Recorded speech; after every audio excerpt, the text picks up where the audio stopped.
Olá, crianças, tudo bem? Boa tarde. Na aula de matemática de hoje, nós vamos falar sobre polígonos. Dentro desse conteúdo de polígonos, nós vamos falar dos triângulos, dos quadriláteros e vamos finalizar falando sobre a simetria.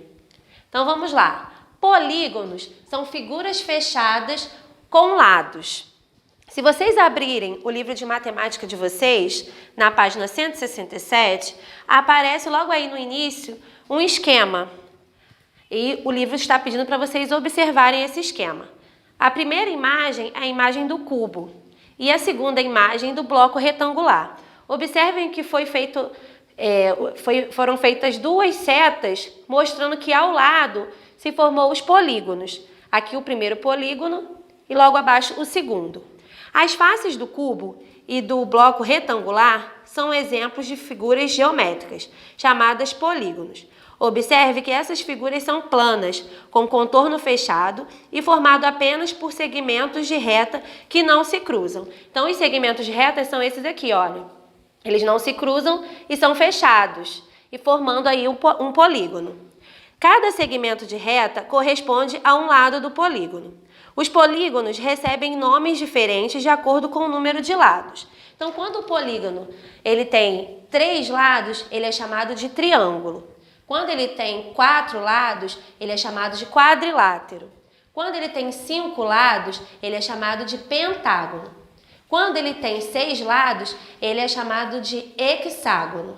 Quando ele tem 8 lados, octógono. E quando ele tem 10 lados, decágono. Vocês podem acompanhar também, aí no livro de vocês, nessa página 167, as imagens. Observem que tem o triângulo, o quadrilátero, o pentágono, tá bom? Então agora, nós vamos virar a folha e na página 168 tem uma atividade sobre esse conteúdo. Então está assim no número 1. Escreva quantos lados e ângulos há em cada polígono. Então, vocês vão observar, o primeiro é um triângulo, né?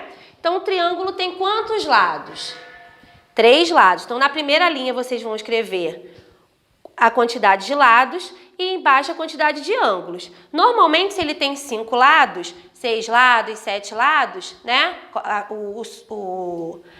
O polígono que vocês observarem aí, ele vai ter a mesma quantidade de ângulos. Então, no caso, o triângulo, ele tem 3 lados, 3 ângulos. O quadrado, que está ao lado, ele tem 4 lados e 4 ângulos. A mesma coisa vocês vão fazer com os demais. Sempre lembrando, a mesma quantidade de lados será a mesma quantidade de ângulos, ok?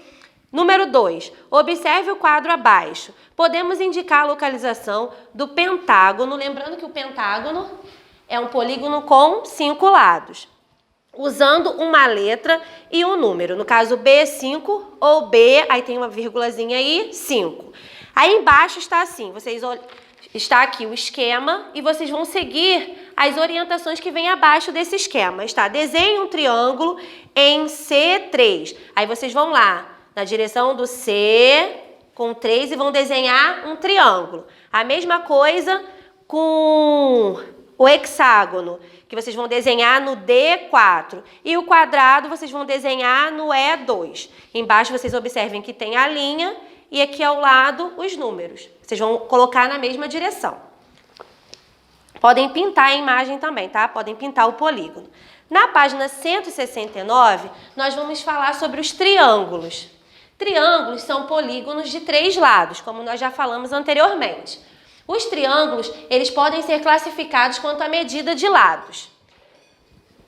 Triângulo escaleno, ele tem 3 lados de comprimento diferentes, ou seja, se eu pegar um triângulo e cada segmento de reta tiver uma medida, eu chamo ele de escaleno. Triângulo isósceles tem 2 lados com a mesma medida de comprimento. Então, ele tem 3 lados, 2 serão iguais e uma diferente. Então, eu vou classificar ele como isósceles. E o triângulo equilátero, ele tem 3 lados com a mesma medida de comprimento. Então, esse triângulo ele vai ter as mesmas medidas, as 3 serão iguais. Então, ele vai ser classificado como equilátero. No livro de vocês também, nessa página 169, aparecem as imagens, ó. Aqui do triângulo escaleno, do triângulo isósceles e, por último, do triângulo equilátero. Vocês só precisam ter em mente essas definições, o que diferencia um do outro. Virando a folha, nós vamos falar dos quadriláteros. Então, eu trouxe aqui para vocês a definição também. Já falamos lá no início da aula. São polígonos de 4 lados. E eles são classificados em paralelogramos, que são todos os quadriláteros que têm os lados opostos paralelos. E eles são classificados em trapézios. São todos os quadriláteros que possuem apenas 2 lados opostos paralelos. Então, o que vai diferenciar? Na imagem aí, na página 170, aparece um paralelogramo. Olha aqui essa imagem. Esses 2 lados, ó, são iguais. E esses outros 2 são iguais. Por isso que ele recebe essa definição. Tem 2 lados opostos paralelos. Já o trapézio, como a tia falou aqui, que aparece na outra página 171, só 2 lados são opostos e os outros 2 são diferentes. Isso que diferencia o paralelogramo, do trapézio. Mais abaixo aí no livro de vocês, ele traz uma definição de outros quadriláteros. Então, eu vou ler para vocês aí, vocês podem acompanhar na página 170. Em todo paralelogramo, os lados opostos têm a mesma medida de comprimento. Como eu falei, 2 e o outro lado 2, que são opostas. Há alguns paralelogramos que recebem nomes específicos. No caso, o retângulo, que é uma figura conhecida por nós, o quadrado e o losango. Retângulo, paralelogramo que tem os 4 ângulos internos retos. Então, nós já conhecemos a figura do retângulo, né? Mais embaixo tem o quadrado. Paralelogramo que os 4 ângulos internos retos e os outros 4 lados com medidas de comprimento iguais. Isso que diferencia o retângulo do quadrado. No quadrado, todas as retas, né, todos os segmentos retos, eles têm a mesma medida. Já no retângulo, 2 têm a mesma medida e as outras 2 outras medidas, o que diferencia uma forma da outra. Finalizando, nós vamos falar sobre o losango, paralelogramo que tem 4 lados com medidas de comprimento iguais. Ele é parecido com o quadrado, no sentido das medidas, porém a forma dele é diferente. Aí no livro de vocês podem acompanhar. A definição é bem dizer a mesma, pelo fato das medidas serem iguais, só que o formato deles são diferentes. Vocês podem observar o quadrado verde e o losango aqui em lilás.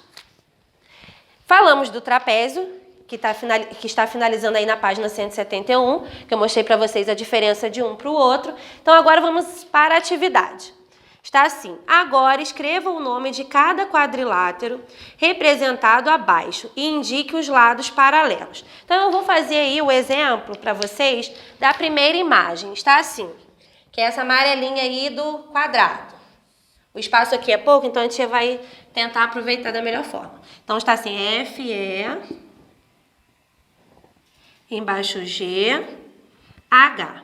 O que vocês vão fazer? Na primeira linha, vocês vão escrever o nome desse quadrilátero. Já sabemos que é o quadrado, então na primeira linha vocês vão escrever isso. E depois, nós vamos indicar os lados paralelos, ou seja, o que une um ao outro. Então, ó, FE, aí vocês vão colocar assim na segunda linha. FE, depois G, H.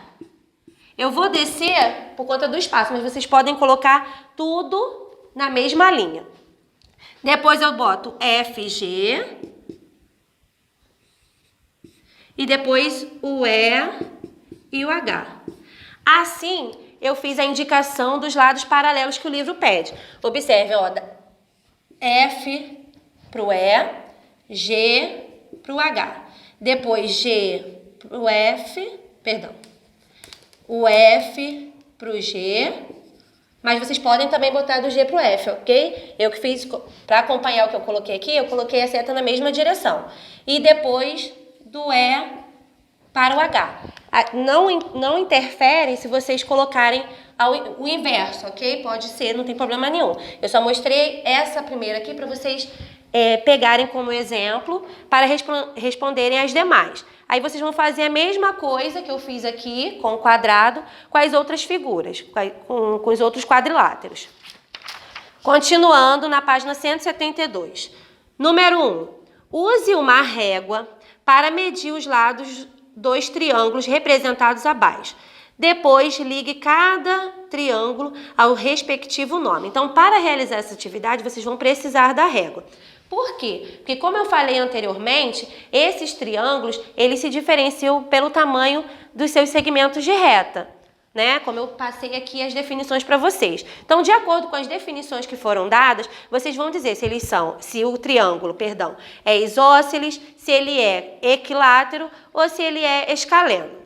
Número 2. Escreva o nome do polígono descrito em cada item. A mesma coisa vocês vão fazer. Se ele é escaleno, se ele é equilátero, se ele é isósceles, se ele é trapézio, se ele é paralelogramo, de acordo com as definições que eu coloquei aqui e que no livro de vocês também tem. Então, a letra A. Triângulos com dois lados com medidas de comprimento iguais. Vocês vão dizer o nome desse triângulo. B. Quadriláteros com lados opostos paralelos. A mesma coisa, vocês vão escrever o nome desse quadrilátero. No caso aí está no plural, então vocês vão colocar a resposta no plural também. Triângulos com todos os lados com medidas de comprimento iguais. Vocês vão dizer quais são esses triângulos, colocando no plural. E D. Quadriláteros com apenas dois lados opostos paralelos. Número 3. Use uma régua, novamente vocês vão utilizar a régua, para medir os lados do triângulo representado abaixo. Depois que vocês fizerem essa medida, vocês vão colocar quantos centímetros tem nos segmentos de reta A e B. Depois B e C. E depois A e C. E aí vocês vão colocar quantos centímetros tem. E depois na linha vocês vão completar se é um triângulo escaleno, isósceles ou equilátero. Página 173, número 4. Classifique os quadriláteros representados abaixo. Escreva P para paralelogramo e T para trapézio. Sempre lembrando das definições que foram passadas, vocês vão colocar aí a letra dentro do quadradinho, observando os desenhos que estão aí. Número 5. Observe a obra representada abaixo. Vocês vão olhar a imagem. O nome dessa imagem, dessa pintura, são Flores na Pedra. Agora responda as questões a seguir. Qual é o título da obra? A tia falou agora, né? Letra B. Que polígonos podem ser observados na pintura? Então, cada um vai olhar a pintura e vai escrever aí as imagens, os polígonos, né, que vocês conseguem observar. C. Que outras figuras geométricas podem ser observados? Então, vocês vão dizer os polígonos, classificados de acordo com como nós falamos aqui, e as figuras geométricas na letra C. Cada um vai observar aí no seu livro. Finalizamos aqui, nessa página 173, o conteúdo sobre polígonos. Agora, nós vamos falar sobre a simetria. A simetria é definida como tudo aquilo que pode ser dividido em partes, sendo que ambas as partes devem coincidir perfeitamente quando sobrepostas. Então, para vocês entenderem melhor, eu trouxe aqui a imagem do coração. Como foi falado ali, nós vamos dobrar aqui ao meio e vamos encontrar aqui duas partes, ok? E essas partes, elas precisam ficar, como fala na definição, sobrepostas. Observem que ao dividir, ó, eles ficaram, né, com as partes iguais. Então, isso aqui é a simetria do coração. No livro de vocês, na página 174, tem uma leitura aí que vocês podem estar fazendo. No finalzinho dessa página, tem duas perguntas que fala para vocês conversarem com os colegas e professores. Porém, pela situação que estamos passando, não vamos poder realizar, mas vocês podem responder aí na companhia dos responsáveis ou da pessoa que os auxiliam aí nas atividades. Então, a letra A está assim: quais características elas têm em comum? Então, vocês vão observar aqui em cima, nessa leitura complementar, e vão responder oralmente, ou quem quiser escrever no cantinho aí do livro, pode fazer. Letra B. A distância entre cada um dos vértices da figura que os alunos desenharam e a linha vermelha é igual à distância entre cada um dos vértices da figura dada pela professora e a linha vermelha. Então, lembrando que o vértice é o quê? O ponto comum que existe aí. Então, vocês vão observar também nessa malha quadriculada e podem responder aí oralmente ou vocês podem fazer somente a observação para fixarem melhor esse conteúdo. Na página 175, o livro dispõe para a gente algumas bandeiras. Está assim no início dessa página. Existem muitos países no mundo. Cada um deles tem uma bandeira. Observe a seguir a representação da bandeira de alguns países. Então tem aí a bandeira da Suíça, da Colômbia, do Canadá e da Lituânia. Se vocês olharem aí no livro, não sei se aqui vocês vão conseguir observar, mas no livro de vocês podem acompanhar que essas bandeiras têm uma linha, né, dividindo uma a outra. E tá assim, note a simetria existente nessas bandeiras. Se dobrarmos a representação delas pelo eixo de simetria, as duas partes de cada bandeira vão coincidir perfeitamente. Então foi o que eu falei aqui. Dividindo ao meio, o lado de cá ele fica com uma representação e do outro lado também. Então, isso é a simetria. Para a simetria acontecer, essas imagens precisam estar sobrepostas. Mais embaixo tem a bandeira do Brasil. E tem uma pergunta. Ela apresenta simetria? Por quê? Vocês vão dizer sim ou não. Se nós pegarmos e dividirmos aqui, dobrarmos ou se passarmos uma linha na bandeira do Brasil, nós vamos ter a mesma imagem de um lado e de outro? Aí vocês vão dizer se sim ou não. E vão dizer por que não.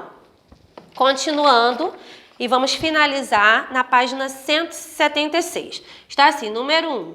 Assinale com o X as figuras em que cada linha vermelha é o eixo de simetria. Então, vocês vão observar a linha vermelha e vão dizer se aí houve assimetria ou não. Se essas figuras, quando foram divididas, elas ficaram com as imagens sobrepostas. Se ficaram iguais, um lado ficou igual ao outro. Se sim, vocês vão marcar o X. Número 2. Veja as bandeiras de alguns estados brasileiros. Assinale com o X as bandeiras que apresentam simetria. Então, vocês só vão marcar o X nas bandeiras que apresentam simetria. Como vocês podem fazer? Peguem o lápis e passam assim, ó, uma linha ao meio. E vocês vão observar se essas imagens ficaram iguais. Aí tem a bandeira do Mato Grosso, do estado do Mato Grosso, São Paulo, Rondônia, Piauí, Pernambuco e Bahia. Então, se houver assimetria nessas imagens, vocês vão marcar um X. Então, pessoal, finalizamos aqui as atividades de hoje. Vocês só farão atividade no livro, não tem atividade no caderno. Qualquer dúvida, pode chamar lá no grupo. Eu e a tia Gabi estamos à disposição. Fiquem com Deus e tchau, tchau!